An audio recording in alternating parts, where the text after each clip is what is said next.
What's up, fight fans? Thank you once again for coming through, much appreciated. Remember, hit that subscribe button if you're new to the channel. I know I say it all the time, but honestly guys, if you're coming back to watch another video, much appreciated. There are numerous boxing channels you guys could be watching right now, so thank you for watching me for a few minutes. Alright, let's straight into it. Ricky Burns, Anthony Crolla. I can't lie to you, as soon as this fight was announced, what, 2 months ago maybe, I was zero interested. Now we are less than a week away, I am zero interested. I'm doing a video on it because it's a fight that somehow interests other people, and it would be wrong of me as a boxing guy not to talk about a boxing event that's happening between two former world champions in the UK. But I just find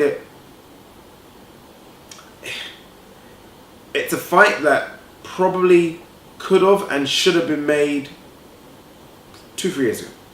2-3 years ago. I think Ricky Burns has looked awful, and since Kevin Mitchell. I think Kevin Mitchell is probably his last really good performance. And Kevin Mitchell, we know, goes up and down in terms of, especially when the lights are on. And I like Kevin Mitchell a lot, actually know him personally, but when the lights are on, he doesn't really perform as we know he can. Not all the time anyway. And I think that was his last good performance. That's Ricky Burns, by the way. I think he's looked average at best since then. We all saw the Julius Ndongo performance, and I guess it doesn't help that Ndongo got knocked out in the second round by Terence Crawford. Yes, Terence Crawford's the pound for pound king, we know probably right now, but it doesn't help. If Ndongo looked fantastic against Crawford, it would say, oh look, well, you can't blame Ricky Burns because look what happened to him against Terence Crawford, but he didn't. Zlati Kanan, Beltran, he's just not looked great, right? Whereas I think Crolla, minus the Linares performance, it looked okay. I think Barroso was a good performance. I think Darlis Perez was a good performance. Even going way back to Stephen Foster, I think that was a good performance. So I don't necessarily think that Crolla needed this fight. I don't think it makes sense for him in his career. I think, look, Ricky Burns' last few fights have been 140. He's now coming down to 135. And this is what we do with British fighters, and I don't know why we do it so much. Every time they fight an elite fighter, and that's what Crolla did in fighting Linares, and you lose, for some reason it's like, okay, let's start all over again. You don't need to. He lost to Linares. Why can't he fight the second or third or fourth rank guy?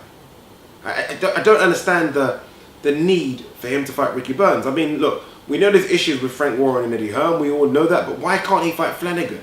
Or why couldn't he fight Flanagan? Why couldn't he? I mean, it's just, it doesn't, I don't get. Look, for me, every time you go into a fight, it's almost a case of, minus the money, and look, they both might be paid decent money in this. Well, I say decent money, but you know, relatively speaking, what do you get out of the fight? If Crolla beats Burns, Burns ain't look good for 5 years, so I don't think Burns gets much. I mean, Crolla gets much. If Burns beats Crolla, okay, you beat a 135 pounder, you're fighting at 140 recently, what do you get out of it? So for me, the fight really doesn't make any sense. It really doesn't. It will sell out, of course it will sell out. It'll do well at the MMA Arena because Anthony Crolla always does well. But if I was Anthony Crolla right now, I'm looking to take on a guy that puts me in a position to fight for another world title at 135 pounds. If that's what the fight is. I'm not even sure the fight's at 135. It could be. It should be. I don't know why you fight Ricky Burns, especially when Ricky Burns has looked really bad for a few years right now. I don't know what beating Ricky Burns does for you, personally. And that's my issue with the fight. I hope guys are understanding that. Look, could it be a competitive matchup? Absolutely.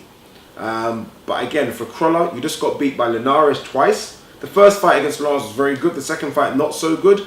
You look at the rankings and you say, okay, Eddie, look at the rankings. Give me someone else in the top 10 at 135 pounds so I can make my way back up. You don't say, okay, let's have a good domestic showdown with a guy that hasn't looked good for 5 years. You don't. And that's the only issue I have with this fight. I think it's easy for Eddie Hearn to make, hence why he made it. But even in the UK, if you're talking about a domestic showdown, even in the UK, there are better matchups in the UK for him. There really are. Obviously, Flanagan would be one. I would be even more interested in going up to 140 and fighting Josh Taylor. I know it's still early for Josh. I'd be more interested in that fight right now. I don't see what this does for Crolla, but nonetheless, the fight is happening. But guys, what's your predictions? Anthony Crolla versus Ricky Burns. Personally, for me, I think Anthony Crolla beats him and beats him. It's a tough fight, but I think he can win by maybe 3 or 4 rounds.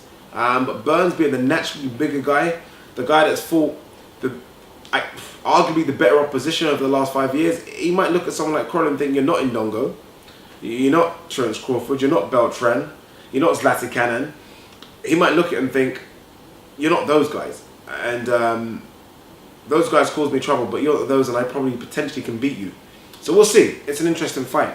But it's a fight that again, no interest in watching. If it's at the same time as Chris Eubank versus Yildirim, I think I know which fight I'm watching. Let me know what you guys think. Peace.